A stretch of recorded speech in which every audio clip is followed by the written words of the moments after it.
Universitario presenta.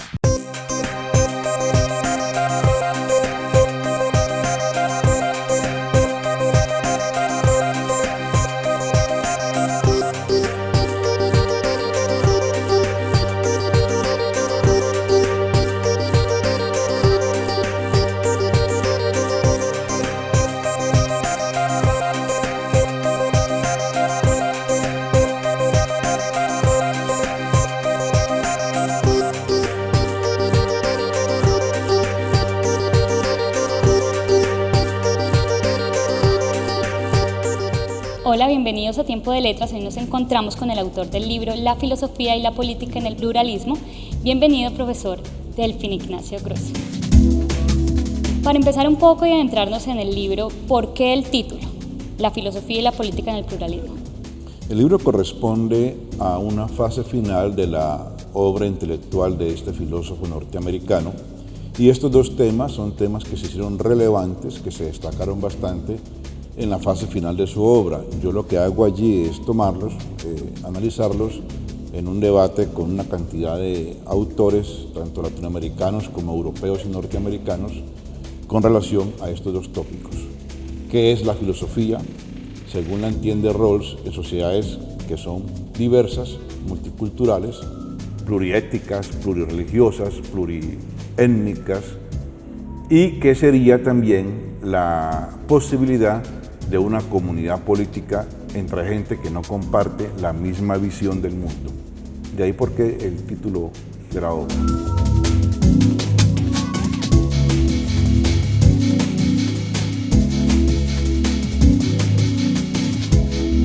Usted ahora mencionaba un personaje muy importante de este libro. ¿Nos podría explicar quién es John Rawls? John Rawls es un filósofo norteamericano que comienza a producir su obra hacia 1951, llega a un reconocimiento mundial en 1971 y tiene un debate muy interesante y genera toda una serie de discusiones en la filosofía política mundial a partir de esa época hasta que muere más o menos en el año 2004.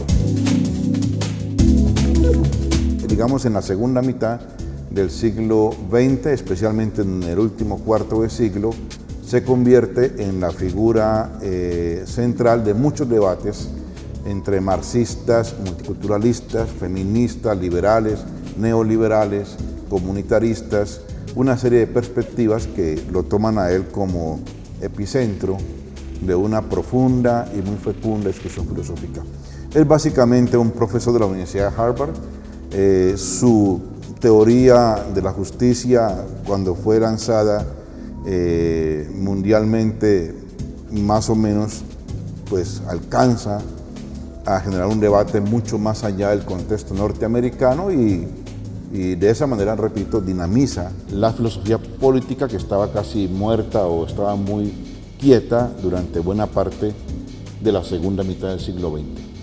Yo resumiría diciendo que es quizás el más importante filósofo norteamericano de la última parte del siglo pasado y uno de los más importantes pensadores políticos junto con Jürgen Habermas, el pensador alemán de este momento de la filosofía.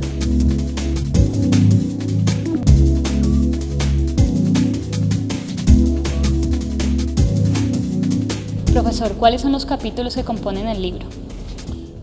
Hay 3 capítulos, más o menos corresponden al tema del título. El primer capítulo se pregunta sobre la metafilosofía rawlsiana. ¿Qué es la metafilosofía? Es una teoría sobre cómo hacer filosofía, es decir, un punto de vista filosófico acerca de cómo se podría hacer filosofía, especialmente en el caso de él, cómo habría que hacer filosofía en lo que él llama contextos post-metafísicos, es decir, contextos en los cuales ya no es posible filosofar al modo como lo hacían, por ejemplo, Platón o Marx o Hegel o Kant o Descartes o Foucault. Habría una condición ahora que impide a la filosofía hacerse sobre supuestos que ya no son y por lo tanto hay que establecer cómo se puede filosofar en estos contextos. Ese es básicamente el tema de la primera parte o el capítulo primero. El segundo capítulo es un poco más exegético, allí sí un poco se mete con la obra de Rawls más sustantiva, o sea, su teoría de la justicia, y trata de demostrar que es una teoría política y moral postconvencional, es decir, que no está anclada a doctrinas, religiones, valoraciones de vida buena, como la llama él. Y el capítulo final se ocupa del tema de la política. Dos preguntas básicas. Primero, ¿qué entiende Rawls por política? Sobre todo porque hay una serie de críticas de diferentes autores con los cuales ahí yo dialogo para ver qué tan viables y qué tan certeras son las críticas, digamos, que reconstruyo el pensamiento de Rawls al tenor de estas críticas, especialmente de algunos pensadores franceses, mexicanos y algún norteamericano, acerca de qué tanto Rawls entiende el carácter conflictivo de la política. Y la segunda pregunta es cómo habría que hacer o cómo habría que establecer una convivencia política entre culturas, religiones, individuos, grupos que no comparten la misma religión, repito, la misma cultura, la misma cosmovisión, los mismos valores étnicos, etc. Ese es básicamente el tema tercero y eso cierra la revisión completa del pensamiento del último Rawls.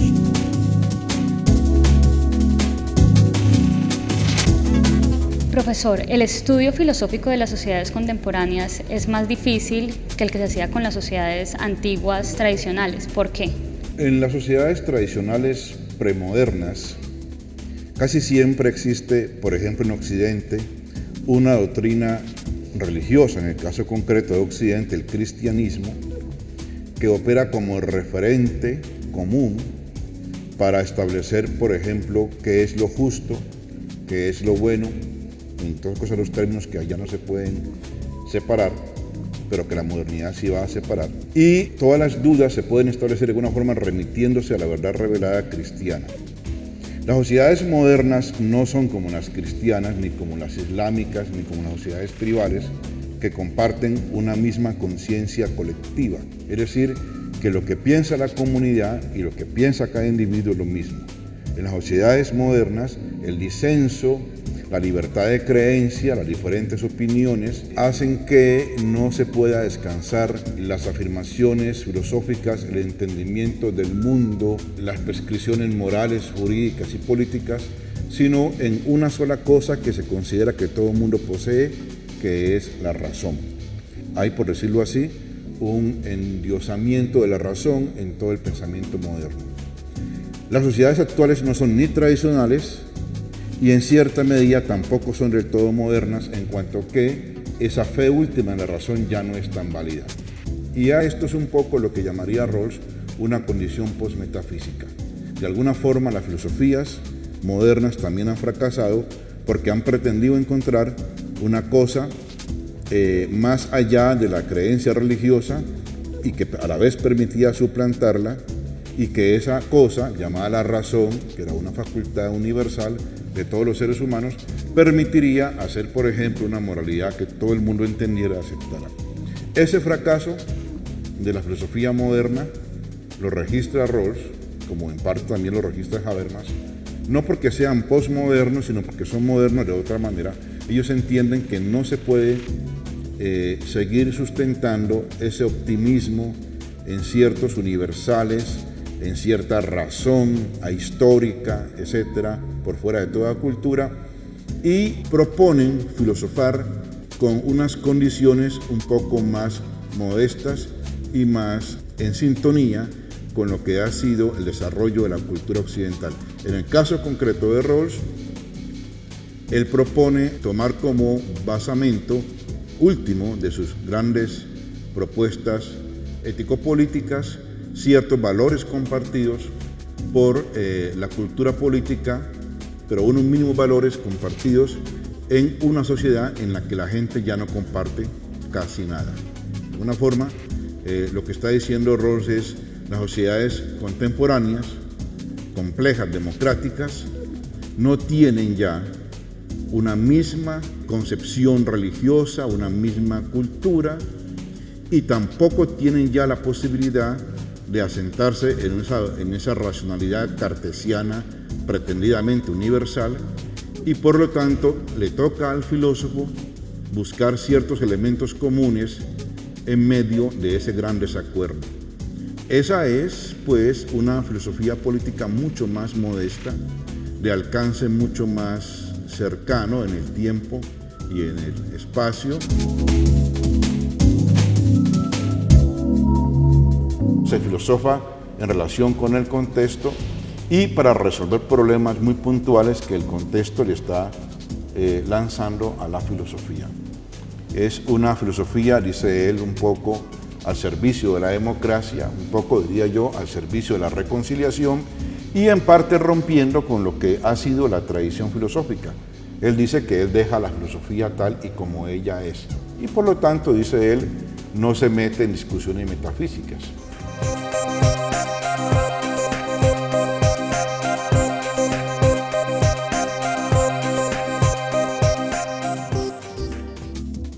Etnicidad y nación, el desafío de la diversidad en Colombia, del autor Luis Carlos Castillo.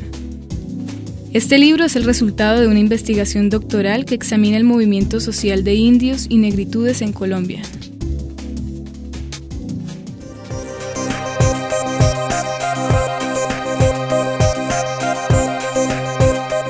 Libros de medicina, matemáticas, química y todas las ciencias.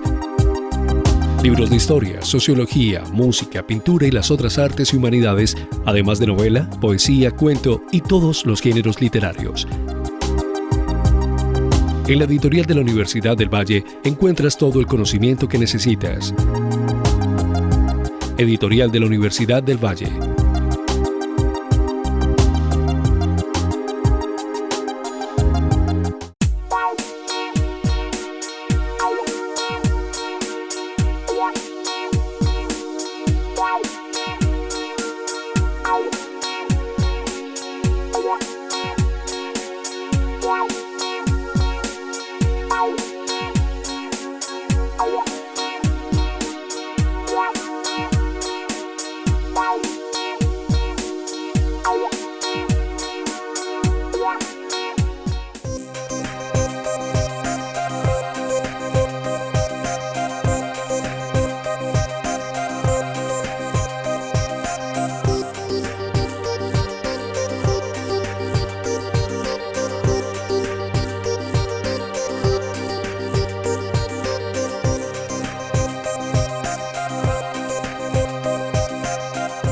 Tiempo de letras. Viernes 9 p.m, domingos 8 p.m. Las mejores publicaciones están en un solo lugar y al alcance de solo un clic. La librería de la U.com le ofrece más de 14.000 títulos de 70 editoriales. Recibe en cualquier lugar el libro que necesite, cuando usted lo necesite. La librería de la U.com. Libros de medicina, matemáticas, química y todas las ciencias.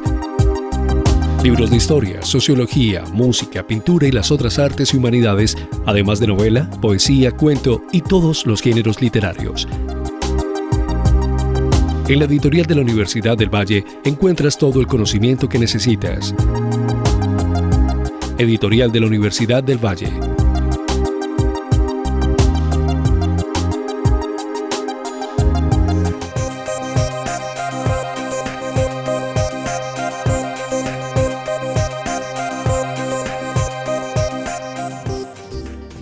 Literatura, historia, circunstancia. Autor Darío Ruiz Gómez. Se recogen en este libro conferencias, artículos, reseñas escritas a lo largo de más de 30 años con el objetivo de encontrar la tentación del conformismo y la inercia ética de la escena contemporánea.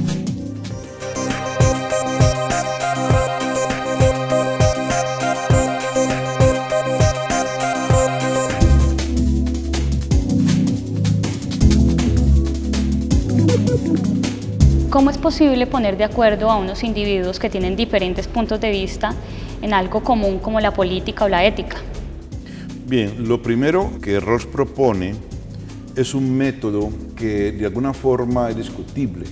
No estoy muy seguro, y mucha gente lo ha debatido, que sea un método funcional, que consiste en separar radicalmente lo que llama él concepciones de vida buena de concepciones de justicia. Más en concreto, para hacerlo más entendible, poner en suspenso todo aquello que nos enfrenta y básicamente son nuestras creencias más fuertes, nuestras creencias ideológicas, nuestras creencias religiosas, nuestras moralidades en sentido más fuerte, nuestras tradiciones culturales, étnicas, regionales, que son las que producen el conflicto social. Ellas están allí, no se las ignora, pero ellas que son combustible del conflicto social, de alguna forma deben ser puestas en paréntesis en el proceso de buscar los acuerdos mínimos para la convivencia. Esos acuerdos mínimos para la convivencia brotarían de una especie de racionalidad post-convencional. Para decirlo de otra manera, Rawls usa el término razonabilidad, que es nuestra capacidad de llegar a acuerdos con gente con la que no estamos de acuerdo. Eso implica cierto nivel de tolerancia, cierto nivel de reciprocidad y ciertas virtudes que Rawls encuentra que se desarrollan en las sociedades contemporáneas alrededor de la categoría y de la vivencia y la personalidad del ciudadano.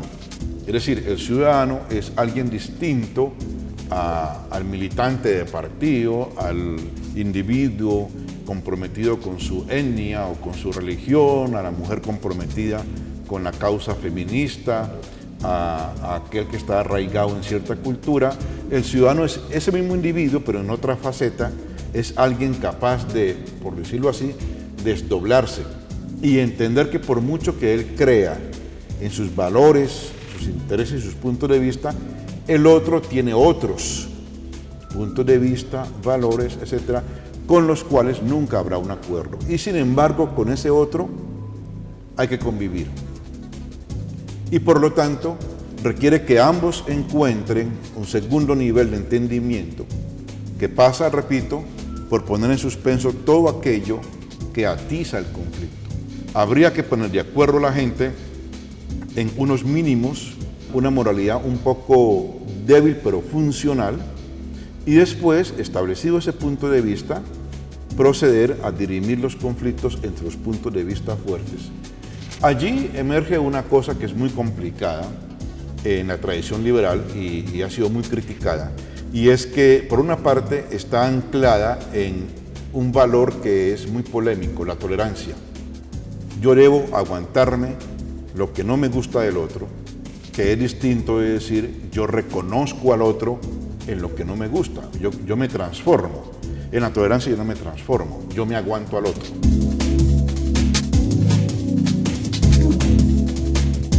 Por otra parte, la otra exigencia es poner nuestras más fuertes convicciones en una situación prepolítica, como sacarlas del campo político, como casi privatizarlas.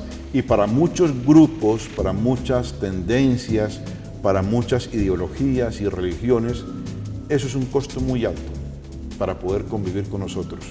Es decir, usted puede convivir con los musulmanes, puede convivir con los ateos, puede convivir con los gays, con los paeses, con los guambianos, con los afrodescendientes, con las feministas, siempre y cuando ellos dejen de ser muy feministas, muy gays, muy guambianos, muy afros, muy gitanos, muy musulmanes, muy ateos, muy católicos o muy cualquier cosa de estas, ¿no? Es un costo muy alto porque se inaugura una convivencia política entre ciudadanos que un poco han ocultado eso que justamente es lo que más mueve al conflicto social, que son nuestros valores, nuestros intereses, nuestras adscripciones de identidad.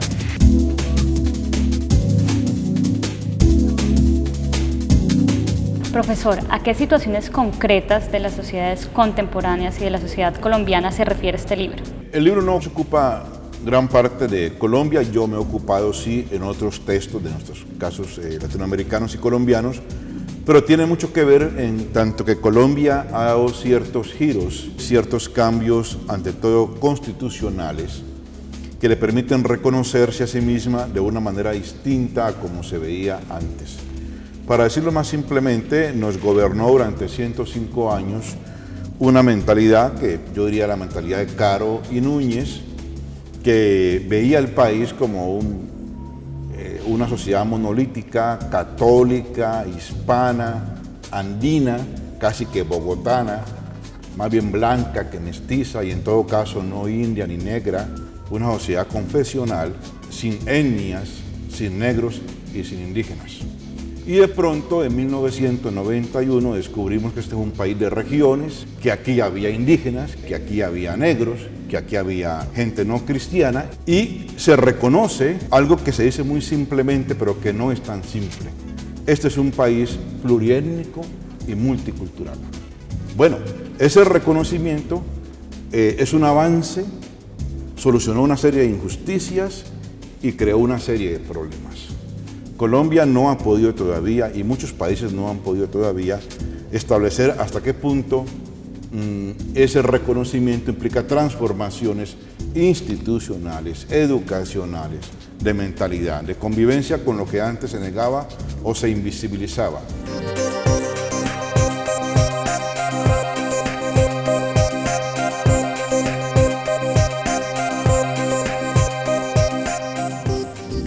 Diseño curricular, desafío constante. Autores: Pedro Sarmiento, Renato Ramírez y Gilberto Caviedes. Este libro recoge las prácticas de diseño curricular en 6 programas académicos de ingeniería electrónica del suroccidente colombiano.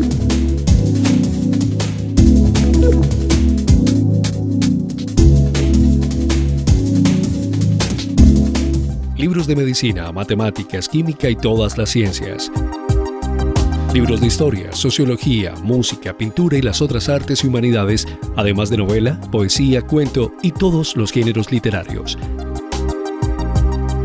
En la editorial de la Universidad del Valle encuentras todo el conocimiento que necesitas. Editorial de la Universidad del Valle.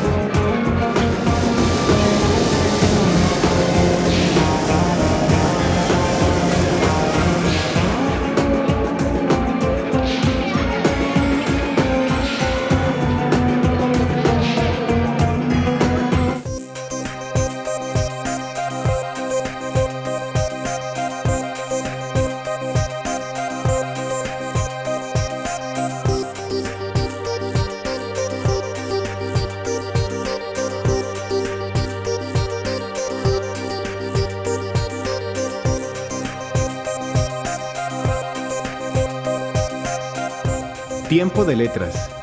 Viernes 9 p.m, domingos 8 p.m. Las mejores publicaciones están en un solo lugar y al alcance de solo un clic. La librería de la U.com le ofrece más de 14.000 títulos de 70 editoriales. Reciba en cualquier lugar el libro que necesite, cuando usted lo necesite. La librería de la U.com. Libros de medicina, matemáticas, química y todas las ciencias.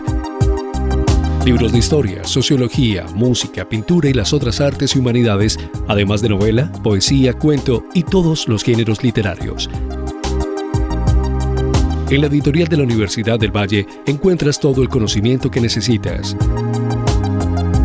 Editorial de la Universidad del Valle.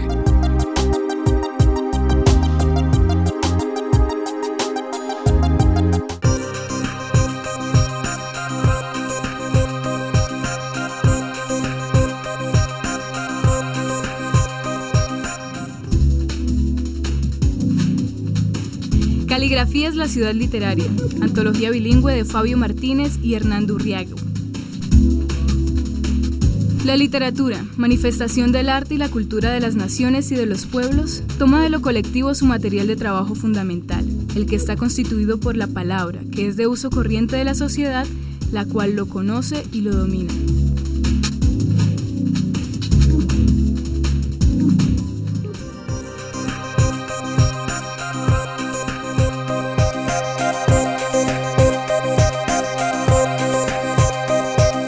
Nací en un pueblo de la sabana cundiboyacense, la sabana de Bogotá básicamente, en Choachí, aunque me crié en el norte del Cauca. Llegué a Cali más o menos en 1980 para iniciar mis estudios formales de la universidad. Después hice mi ciclo en los Estados Unidos, donde terminé mi fase doctoral.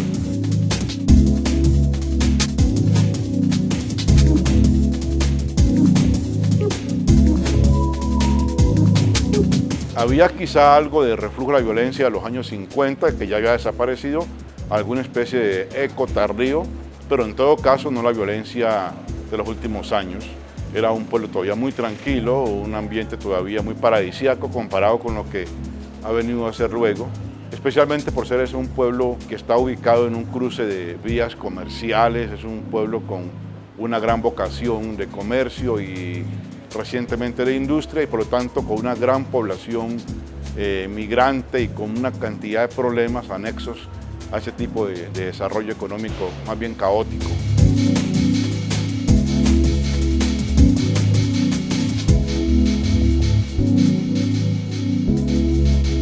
Bueno, evidentemente la filosofía no llega a mí por influencia del colegio. Debo decir que en mi contexto había otras cosas más importantes que la filosofía y que las humanidades.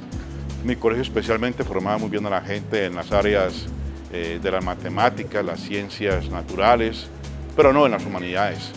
Esa formación me viene más bien por vía paterna, por vía de mi padre, de mi tío.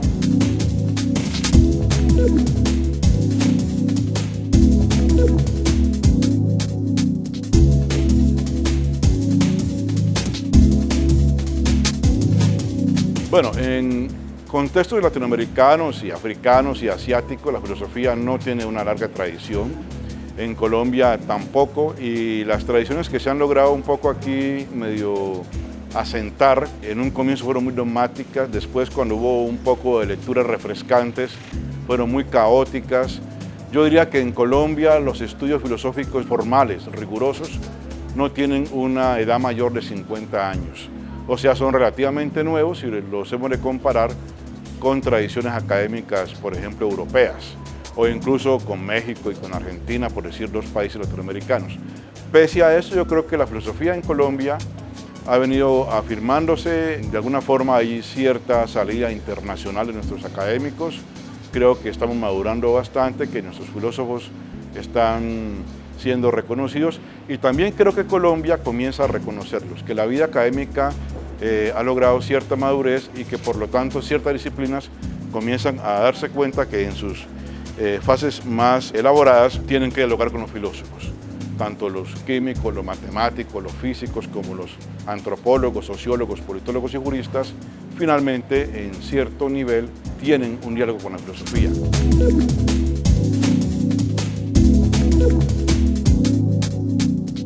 Cuando yo era bachiller y anuncié que estudiaría filosofía, todo el mundo pensaba que me iba a morir de hambre porque en el contexto en que yo vivía nadie sabía eso, para qué servía, y la idea del filósofo es aquel que habla del ser y el no ser y que vive en las nubes. Creo que todo eso ha cambiado felizmente un poco en Colombia.